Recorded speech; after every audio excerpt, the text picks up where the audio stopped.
புதுச்சேரி உருளையன்பேட்டை அருள்மிகு சாமுண்டீஸ்வரி அம்மன் ஆலயத்தில் கத்தி போடும் வினோத திருவிழா வெகு விமரிசையாக நடைபெற்றது. புதுச்சேரி உருளையன்பேட்டையில் 300 ஆண்டுகள் பழமை வாய்ந்த சித்தி விநாயகர் மற்றும் அருள்மிகு சாமுண்டீஸ்வரி அம்மன் ஆலயம் உள்ளது. இந்த ஆலயத்தில் கத்தி போட்டு ரத்தம் சொட்ட சொட்ட அம்மனை வீதி உலாவாக அழைத்து வந்தால் நாட்டு மக்கள் அனைத்து வளங்களையும் பெற்று செழிப்புடன் இருப்பார்கள் என்பது ஐதீகம். அந்த வகையில் கடந்த வாரம் கொடியேற்றத்துடன் தொடங்கிய கத்தி போடும் வினோத விழா இன்று நடைபெற்றது.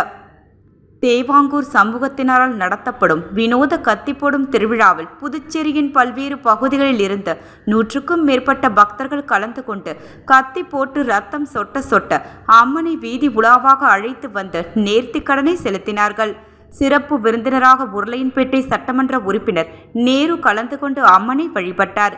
நிகழ்ச்சிக்கான ஏற்பாடுகளை ஆலய நிர்வாகமும் மற்றும் ஊர் பொதுமக்களும் செய்திருந்தனர்.